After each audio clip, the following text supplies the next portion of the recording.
Latest Boruto story, shock ang twist. Disclaimer lang mga ka-anime. Ang mga sumusunod ay base sa totoong kaganapan sa Boruto to Blue Vortex manga, at mga teoryang pinatibay ng mga nangyari manga serye. May halong analysis at speculation, pero nakaangkla sa serye ng current storyline. Akala natin kilala na natin si Naruto, baka sabihin nyo oo, dahil ba nasubaybayan nyo siya mula pa sa Season 1, hanggang sa Shippuden, pero ang bagong kabanata sa Boruto, to Blue Vortex ay winasak ang lahat ng alam natin. Isang madilim na katotohanan ang inilantad, si Naruto, ang bayani, ay unti-unting nagiging pinakamapanganib na kalaban ng mundo. At si Sasuke, siya na lang ang natitirang pag-asa. Teka, paanong nangyari yun? Baka itanong nyo, sige, itanong natin yan kay Kishimoto.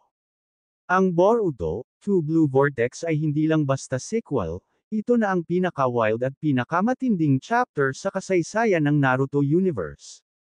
Dito, masusubok ang pananampalataya, ang paniniwala ng mga fans sa mga karakter na malaking pinagbago, dahil sa mga kaganapan na minahal nila noon.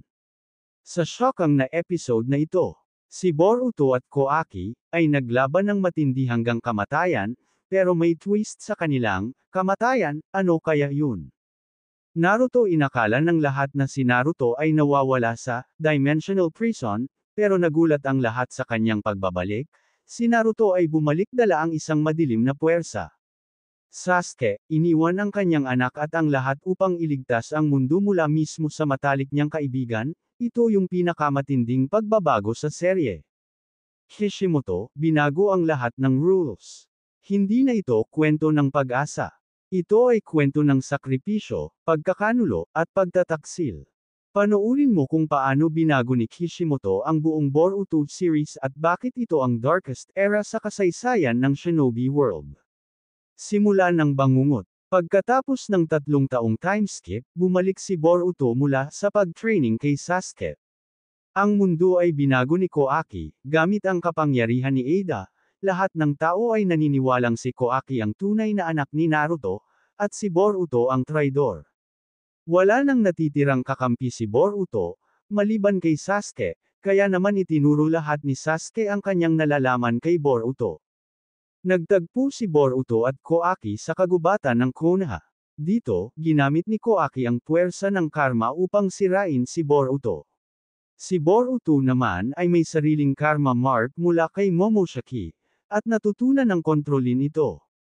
Ang labanan ay naganap sa matinding bilis at kapangyarihan, halos masira ang kalikasan sa paligid nila, halos mawasak ang buong Konoha dahil sa lakas ng puwersa nila. Pero sa huli, sila ay parehong tumamba. Si Koaki ay sugatan at nawalan ng malay. Si Boruto ay tila namatay. Isang pagputok ng chakra ang naganap na tila ba sumabog siya. Habang abala ang buong mundo sa kaguluhan, nagising si Naruto sa loob ng Divine Tree's dimension. Ngunit hindi na siya ang Naruto na kilala natin, siya ay nabalot ng kadiliman.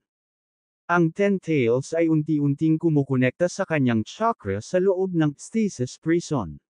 Dahil dito, nakoronahan siya ng bagong puwersa.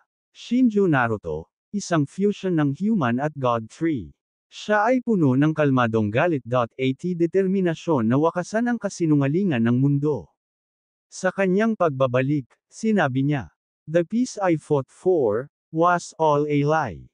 Now, I'll end this illusion myself." Ginamit ni Naruto ang bagong anyo ng Sage of Six Paths mode, ngunit may bagong twist, may kasamang wood release, dark chakra, at Bijuu level power. Isa na siyang demigod, mas matindi pa kaysa kay Madara at Ishiki Ochosoki. Inatake niya ang Shinobi Alliance headquarters.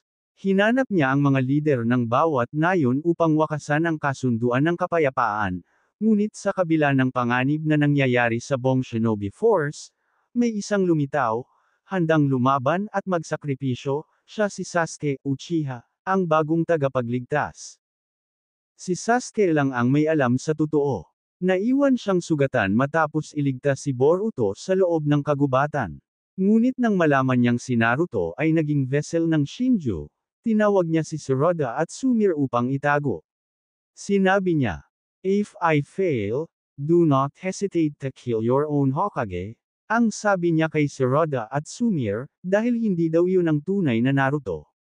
Si Sasuke ay nakatakdang harapin si Naruto, isang huling laban ng magkaibigan. Ang sakripisyo ni Sasuke at pagtataksil ng tadhana. Sa dulo ng episode, dumating si Naruto sa harapan ng Hidden Leaf.